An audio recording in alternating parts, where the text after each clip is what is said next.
The club is legendary, and I have long wanted to visit Jamestown in general and the Nordic club in particular.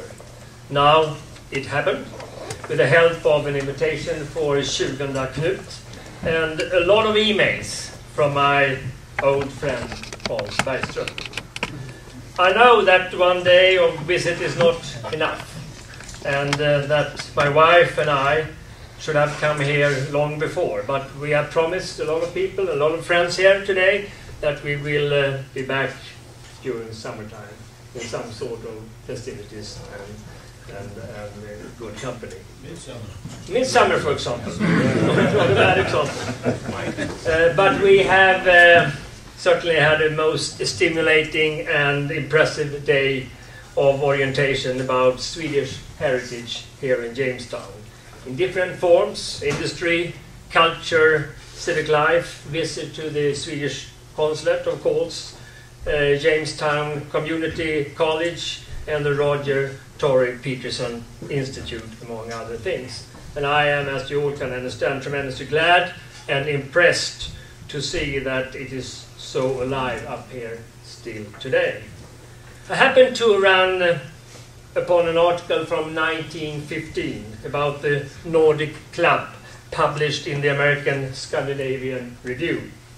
At the time, 2,000 of 35,000 inhabitants of Jamestown were of Swedish or Nordic descent. The article showed how the Swedes had made Jamestown into, and I quote, one of the model city communities of New York State. The self-reliance and entrepreneurship developed by our ancestors was very, very impressive, with a dozen of companies in the furniture industry alone, not to mention other industries. Jamestown played, as you all know, an important role in America, also for goods for the expansion further west. Wealth was created in a region where stones were nearly as frequent as in Småland. The steepness of Jamestown hills is no longer of any concern when apparently every Swedish merchant has his own automobile. The author noticed in 1915, when this was certainly not the case in the old country. Churches everywhere. Complaints from the police that there were nothing to do during the Christmas period, given the orderly behavior of the Swedes.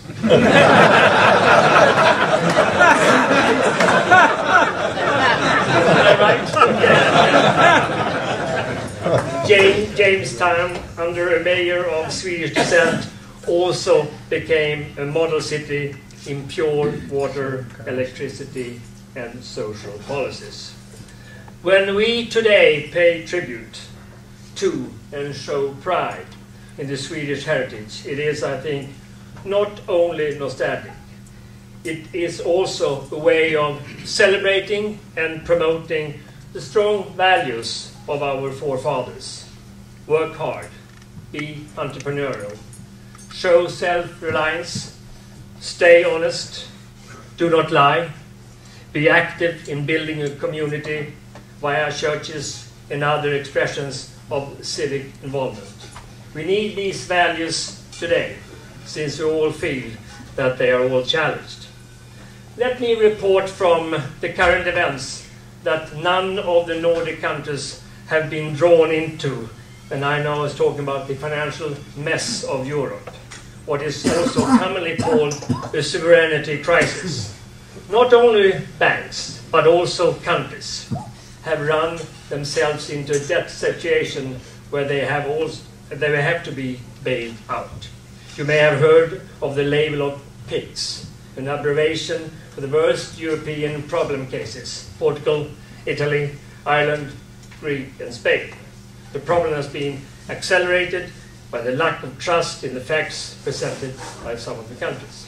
And I can report to you that Sweden, maintaining its own currency, the krona, has no budget deficit, nearly no inflation, no public net debt, no inheritance tax, no wealth tax, no gift tax, and an economic growth last quarter of nearly 7% annualized. Chinese figures.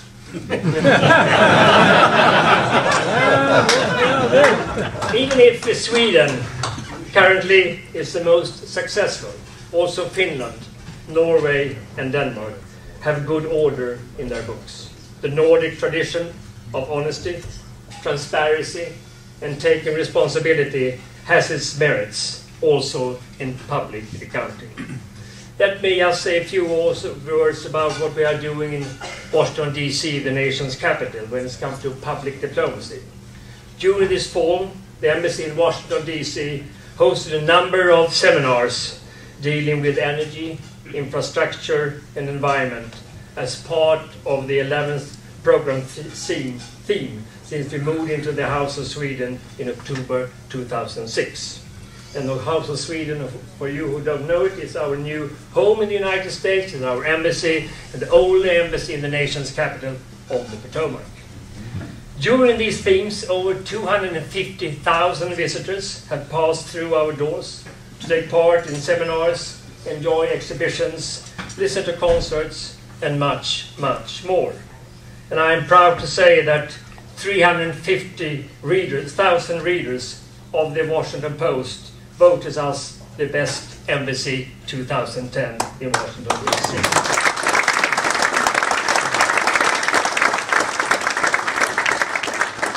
The main reason for that is they chose us is because of our extensive and open public diplomacy events.